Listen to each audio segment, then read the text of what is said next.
Halo, selamat datang kembali di channel United Identity, channelnya fans Manchester United yang selalu berpikir logis dan sistematis. Buat teman-teman yang dalam perjalanan mudik, gua selalu ucapkan agar tetap berhati-hati. Yang udah sampai di tujuan ya, mungkin sih udah sampai nih ya hari ini maupun besok ya. Selamat menikmati bertemu keluarga, selamat beristirahat. Dan pas sih ya kalau misalnya hari ini atau besok ya sampai di tempat tujuan teman-teman, karena besar kemungkinan hari Senin ya kita akan merayakan Hari Raya Idul Fitri. Oke, gue akan bikin beberapa video dengan membahas beberapa topik yang mungkin bisa menemani teman-teman lagi di kampung gitu kan, di kampung halaman, atau mungkin juga saat ini yang masih dalam perjalanan. Jadi yang pertama adalah semua pemain Manchester United itu sudah kembali berlatih, kecuali Mazraoui, Lindelof, dan Ugarte, karena mereka itu terakhir masih main itu di hari Selasa atau Rabu ya, Rabu malam ya. Jadi recovery-nya agak lama tuh ya, jet lag-nya segala macem. Mungkin baru besok atau Senin mereka baru mulai latihan. Tetapi sedangkan pemain-pemain yang baru saja cedera seperti ini gak usah diomongin lah ya, Luke Shaw, Leny Yoro, dan Harry Maguire sudah kembali ke training hari ini. Termasuk juga dengan si Mason Mount ya, sampai ada videonya lagi latihan gitu ya, kayak Harry Maguire kesentuh Mason Mount langsung acting pura-pura sakit banget gitu. Mungkin maksudnya ngeledek kali ya. Ya ini sih suatu berita yang bagus, karena dengan ini kan Ruben Amorim bisa banyak pilihan ya untuk menentukan komposisi pemainnya dalam menerapkan sistem permainannya dia gitu. Tapi nggak hanya pemain-pemain senior, Manchester United juga mengikut sertakan pemain-pemain muda akademi seperti Jim Toetis, Goodwill Kukonki ini kan udah sering berapa kali sih masuk line up, Reece Monroe, sama satu pemain yang baru saja mendapatkan kontrak profesional yaitu Bendito Mantato.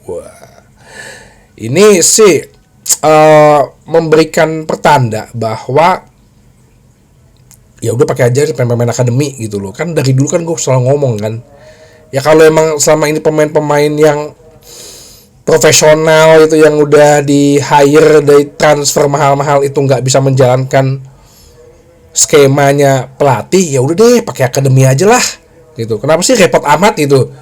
Kita juga mengerti, gue yakin fans itu kan mengerti ya, secara identitas kan emang kita sering ya mempromosikan pemain-pemain akademi, dan akademi kita kan juga banyak menghasilkan pemain-pemain yang ya kelas dunia lah. David Beckham, Ryan Giggs, ya Cristiano Ronaldo juga masuknya awal tuh di akademi juga dulu. Terus Gary Neville, Philip Neville gitu, Nicky Butt, banyak lah. Jadi nggak usah tabu gitu loh, untuk ya sekalian juga untuk memperlihatkan kepada para pemain-pemain yang senior dan udah digaji mahal-mahal gitu ya, lu bisa gua ganti kapanpun juga gitu loh ya. Termasuk pemain-pemain yang mulai agak sosokan gitu ya. Ini kan ya kayak contoh nih Maino, gosipnya kan dia minta gaji gede, tapi sih dia hari ini udah terlihat ada di tempat latihan gitu loh. Nah, ada berita juga, bukan berita sih, ada sedikit artikel gitu ya dari salah satu jurnalis ya, dia jurnalis senior juga Manchester United dari Manchester Evening News ya.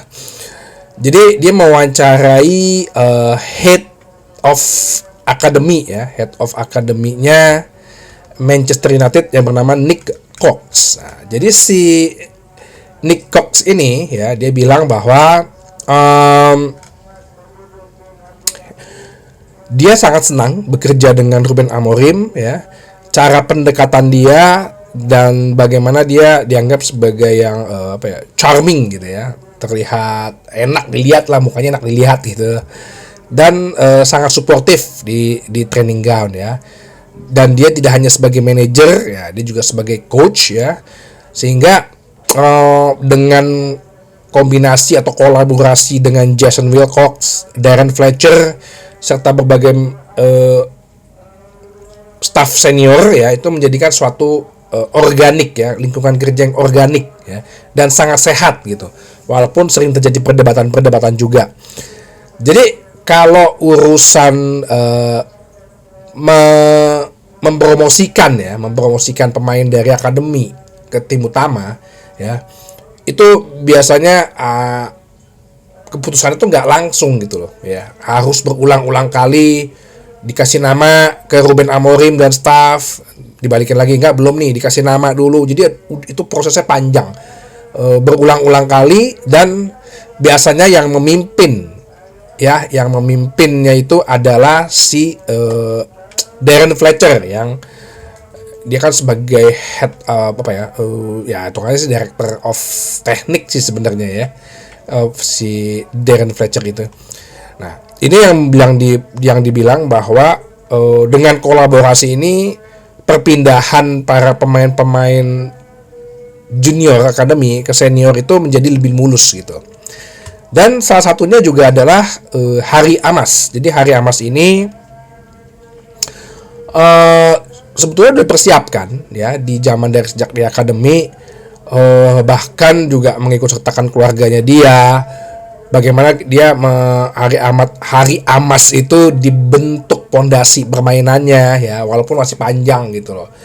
Dan udah juga di konsultasikan dengan para coaching staff gitu, dan ada kemungkinan di tahun depan ini Harry Amas ini mungkin ya akan banyak diberikan kesempatan, walaupun kita semua juga harus sabar, jangan sampai ngerasa bahwa segala sesuatu mesti cepat gitu loh ya. Nah, inilah yang namanya sepak bola, nggak segampang permainan Football Manager yang dimana lo tinggal comot pemain akademi terus jadi. Enggak, prosesnya panjang, ada meeting dulu kan. Kalau di Football Manager juga ada kan meeting segala macam gitu kan. Terus mengenai Chido Obi Martin transfernya, dibilang bahwa lu nggak akan dapet momen-momen kayak gini, ada pemain yang bagus di akademi klub lain terus tiba-tiba mau gitu di tengah-tengah dikontrak secara profesional ke klub lain ya, ke klub rival lah istilahnya gitu. Dibilang bahwa Chido Obi ini tahu bagaimana kesempatan yang dia bisa dapatkan di Manchester United, dan dia sebenarnya sudah sudah mengunjungi klub sebelumnya sebelum dia dikontrak gitu, dan kita melihat bahwa dia memiliki potensi yang sangat besar sehingga kita akhirnya memutuskan untuk mengontrak dia. Nah, jadi ini yang gue bilang bahwa salah satu cara untuk mensiasati financial rules adalah kita ngambil pemain-pemain akademi. Makanya gue bilang nggak usah lah kita mikirin pemain akademi lain kayak Tyler Dibling gitu minta 100 juta. Aduh, buat apaan sih? Gitu loh. Ya, explore sumber daya kita sendiri aja, sumber daya manusia sendiri aja. Ngapain pakai tenaga kerja asing? Ibaratnya kan gitu, ya kan? Ngapain pakai tenaga kerja klub lain tapi harganya mahal ya, kecuali kalau posisinya seperti kemarin kayak Aiden Haven, Chido Obi gitu kan. Ya itu lo wajar bisa lo kontrak, akhirnya bisa lo manfaatkan kesempatan itu atau momentum itu agar kita bisa mendapatkan pemain-pemain muda ya, mungkin di bawah 20 tahun dari akademi yang next ke depannya ya, kalau kata Sir Jim kan menciptakan Mbappe lain gitu ya. Kita lihat aja. Jadi itu sih yang mau gue share mengenai bahwa dari sini lu akan lihat kemungkinan ke depannya akan terus nih sampai 3 bulan ke depan nih ya, sampai akhir musim kompetisi kita akan banyak ngambil pemain-pemain muda, mempromosikan pemain-pemain akademi dari akademi kita sendiri. Bisa jadi nanti di Juni-Juli pun di bursa musim panas ya kita akan ngambil pemain-pemain muda gitu loh, pemain-pemain akademi dari klub lain. Ya nggak mau nggak mau juga sih dengan harga-harga yang nggak otak 100 juta gitu ya. 100 juta mendingan beli pemain profesional langsung sekalian gitu loh. Siapa lu Southampton? Jadi itu yang mau gue coba sharing ya, biar teman-teman juga tahu bahwa ya dalam organisasi sepak bola ini nggak gampang sebenarnya mencari bibit-bibit muda itu ya. Itu harus banyak bolak-balik meeting, dikasih nama, dibalikin lagi, didiskusikan lagi, dilihat lagi. Amorim kan untungnya dia sering ya meninjau akademi para pemain-pemain umur usia akademi. Itu aja, kita nggak ada pertandingan malam ini. Justru pertandingan malam ini FA Cup yang gue lihat ternyata itu semua tim-tim middle ya, kecuali Manchester City gitu. Gue nggak tahu kenapa nih, apakah FA Cup kehilangan magnetnya? Yang enggak sih, secara tradisional ya, secara tradisi emang itulah hebatnya FA Cup gitu loh. Di situ justru itu bukan piala cikinya di situ gitu. Klub-klub yang nggak lo duga bisa juara. Dulu aja Wimbledon, klub papan bawah bisa ngalahin Liverpool tahun berapa ya? 88 lah sebelum MU juara. Jadi disitulah kehebatan FA Cup. Jadi FA Cup itu bukan piala ciki ya. Sekali lagi, yang mau bicara itu piala ciki mungkin dia nggak ngerti sepak bola. Oke, sampai itu aja bahasan kali ini di channel United Identity, channelnya fans Manchester United yang selalu berpikir logis dan sistematis. Terima kasih.